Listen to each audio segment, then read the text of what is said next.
Hey cuties, I'm Lanikia and you're watching What Happened on the Soaps. This is the Days of Our Lives edition. Today is Monday, July the 4th, 2022. I hope you had a wonderful weekend. Let's get right into this. I'm not going to rate this because honestly, whenever this soap deals with like a death, it usually all centers around there and there's no rating because the episode was just sad. So really there's no rating I can give this for y'all can rate it in the comments, but I can't give it a rating because it was just sad to me. So we see, let's just get right into it. I know I've missed a few days on this, and the only thing that really what really happened is, one, they really need to look into Sarah. Like, I don't care what y'all say because I'm on All Soaps All Day channel. I told my theory about how I think Sarah did this, and they were like, no, it's this person, it's this Sarah. And I said, I don't care what y'all say. Sarah did this to Abigail. That's how I feel. Because she is attacking people all left and right. Now, she just attacked Chanel with a knife. She was quick to pick up that knife. So I don't know. And then, you know, Kristen trying to help Lonnie and, turning herself in because she was like, Lonnie told her, aren't you tired? Like, look how you have to live your life. Aren't you tired of it? So turning herself in. Kristen ain't going to no prison. I mean, Brady, you could hang that up. She's not going to prison. And then Lonnie and Eli leaving and everything, which was sad, but I understand Days wants. Okay, listen, I understand that we had got used to Eli and Lonnie or whatever, but if they didn't want their reoccurring roles, like if they wanted to be in reoccurring roles and not permanently on there or whatever, as far as I know, Eli was like that. Now I don't know about Lonnie. I don't know if she just wanted to leave or they just got rid of. I don't know what happened there. But if they just wanted reoccurring roles, I get why Days was just like, no, we want you on here permanently. We don't want reoccurring. We don't want to continue reoccurring when we want you on here. But I am sad because speaking as a black person, y'all lost half your like you lost TR, then Lonnie, Eli, and their children. I'm like, you lost your black biracial cast. Um, in like the spring summer months. It didn't take that long, and you lost half of them because it's not that many left. But so and that's one of the reasons I enjoy Days is because they are so inclusive, and I enjoy that. So I was disappointed to see that they lost that, and then Ben and Sierra are supposed to be leaving, although Ben is supposed to come back as somebody else. And then you had Abigail, Mercy, who left, and so I'm like, y'all losing a lot of people at one time. But anyways, let's move on to this episode that I'm not gonna rate because it was just sad. So we see Sonny and Will go and visit Chad, and I'm not gonna hold you long on this. They go visit him. He sees them and he instantly starts crying because they're really close and they support him, and so they say, "What can we do? The kids, what can we do?" And he says, "John and Marlena are getting the children ready for the funeral." He says, what I would like to happen is, I have to go over and try my suit, and I haven't been there, since that night. And they said, say no more, say less. We're gonna go with you and support you. So they go over there with him. So then we see that Will actually, yeah, Will actually goes and he visits with Lucas. Now, Kate was with Lucas earlier, and she was giving Lucas the business, like, you need to remember what you did that night, sir, because she's not 100% sure he didn't do this to Abigail. And he getting frustrated because she's not sure, but like, sir, remember then, you got this cut on your hand you can't explain. Now, y'all know Lucas did not do this. Sarah did this, and they really, as I said, they really need to look into Sarah because, she did this. But they're not connecting those type of dots or whatever. But anyways, Lucas is just like, I didn't do this. You just think I'm guilty, and you don't have to worry about me and all that. So then, when Will comes, Kate leaves, and Will tells Lucas that he knows that Abigail was investigating Sammy's kidnapping. He said because she called him the night before her murder, and she was asking him questions. He says he thinks that somebody, whoever kidnapped Sammy, heard what Abigail was doing and came through and it killed Abigail. And so, of course, Lucas is the one who kidnapped Sammy. So he's like, I don't, if that's the case, it would have to be EJ. And we was like, well, I don't think it was EJ. He said, I don't think it was EJ, Daddy, because he said, we found out the devil framed EJ. Like there's all types of things that lead to it not being EJ. And so, and he was like, plus EJ, Abigail was family to EJ. I just don't see him doing that to her. And Lucas was like, yeah, yeah, you're right. Yeah, you're not gonna be able to frame this on EJ, sir. And so then, anyways, they just talk and they're gonna get themselves together and go to the funeral. So then we see Kayla and Steve talking. So Kayla and Steve are talking and they're really upset. About Abigail, but they're also Kayla has to, speak at Abigail's funeral, and she was like, I don't know why I did this. I'm not a speaker, and a part of her, even though she didn't, she feels like she failed Abigail because she couldn't save her. Okay, sister, because she couldn't save her, and Steve is like, you did everything that you could do. So then we see that Jack comes in. Now Jack has been at the house, so he was at the house, and JJ, is there with Jennifer. They're all there and everything. And Jennifer had wrote this for the paper. She had wrote, about them losing Abigail, and it was a beautiful obituary that she wrote.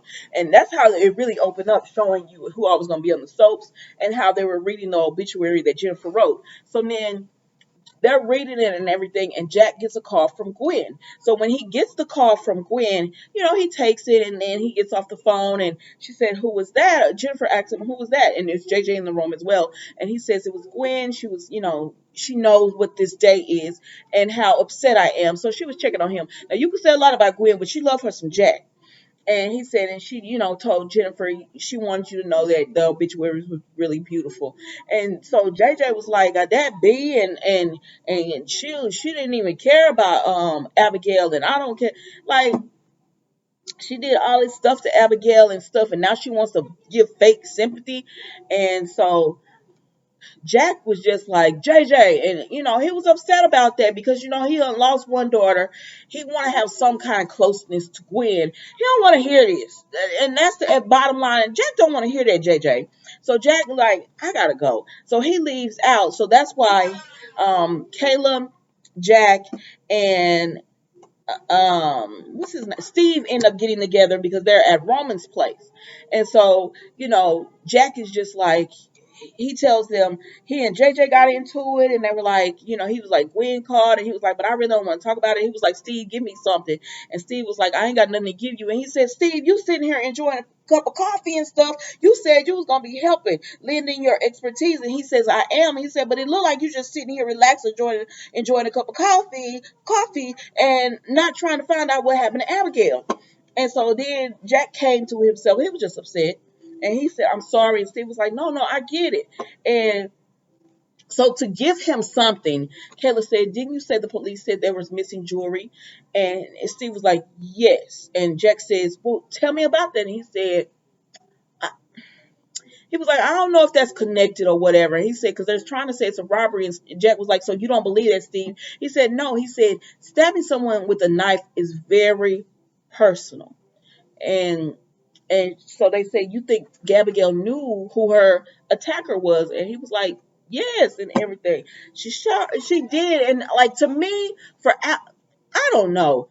To me, for Abigail, I don't know, y'all. I don't know.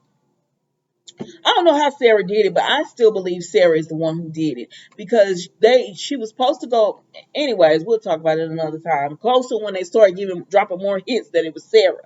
All right, so then we see that Kate comes in and she hears them saying all this about finding who attacked Abigail. Yeah, and so that gives so Kate gonna come up, right? Because Kate got to protect her son at all costs. So she tells, she gives her condolences to Jack, Kayla, and Steve, and then she says, "I'm just." Y'all were saying something about Abigail robbery and all that, so they catch her up to speed. And she says, "Well, I'm surprised y'all doing this on today. I think you would be focused on love and celebrating her life and all that." Because Kate trying to get them off the like. I don't know what you think gonna happen in between today and tomorrow. The investigation still gonna continue on. But Jack is just like, you're right, we should be celebrating. And he said, I'm about to go home or whatever. And Kate go on about her business. And so then Kayla decides, you know what, I'm going to do a poem. I got to do a poem because you don't always have to speak. You can be silent and can tell you I love you, because Steve gives her, the I love you sign. And he was like, I didn't say a word. It was just the silence. And she was like, a poem can say what you have to say as well. So then we see, that at the Demera Mansion, let me make sure I got everybody, y'all. Sorry. So at the Demera Mansion, Anna and Tony come in and they talk to EJ, and they're just like, oh my gosh, I can't believe Chad had to find his wife that way. Imagine seeing her in the bed, and and having to come there, and Chad is in the doorway. Tony comforts him, and then Anna was like, I'm sorry. And he was like, no, like, you don't have to apologize. She was like, that was insensitive of me, but she didn't know he was there. And she didn't say anything insensitive really, because, she is right. Imagine finding the love of your life in bed stabbed. You know what I mean? And so she's there. She's comforting him, and he just says, I'm gonna, I have to go and get my suit. And so EJ's like, oh, I was gonna have Harold, do some clothes for me or whatever. I could just have him grab your suit, and then you could get changed or whatever. And he's like, nah, I'm gonna go. And he was like, no, we could. I was gonna have him do some stuff for me. And Chad tells EJ, listen, I know what you're trying to do. It's okay. I have to go in the room sometime. And I was like, it doesn't have to be today though. And he was like, I'll be okay. So he goes inside the room, and Abigail has dresses, out, because Jennifer was trying to pick the dresses for her to wear to the funeral, and she has dresses laid out and everything. And he just holds them, and then we see later on where EJ knocks on the door, and Chad is dressed, and I guess Abigail had some kind of handkerchief. Y'all tell me if it's significant, the significance of it. But she had a handkerchief that he puts in his pocket, and you hear the poem going that Kayla's doing at the funeral. And then at this point, it's just everybody getting ready and making their way to the funeral. And if I'm not mistaken, that's all it was. Oh, and before that happened, Jack goes home because Jennifer talks to JJ, and she says, at the end of the day, Jack loves his daughter. She said, it doesn't matter what they do. It doesn't matter what your children do. As a parent, you love them. You want to be with them. And she had asked him earlier, can y'all find, Abigail had bought me this necklace for Christmas. Have y'all seen it? And so nobody had found it or whatever. They didn't know where it was. And so she continues to talk to JJ. Sorry, I just had to throw that in. She continues to talk to JJ, and just like, because he's like, I'm giving y'all reasons to like not love me. And she was like, no, no, no, it doesn't matter. Your parents always loved you no matter what. And she said, the hardest thing is, you burying your child or whatever. That's not how it's supposed to be. And so she breaks down, and JJ comforts her, and he's sorry that, he did that with Jack or whatever. So then Jack comes, and, he and JJ make up, and he tells him, I'm sorry for going off. You didn't need to hear that on today. And he was like, well, I'm sorry for storming out, or whatever. And so then Jennifer comes, and she has the necklace in her hands, and everybody's making their way to the funeral. Kayla is reading the poem, and that was the Days of Our Lives. That was Days of Our Lives today, guys. Don't forget to like, comment, and subscribe to the channel, and I will see you tomorrow for another episode.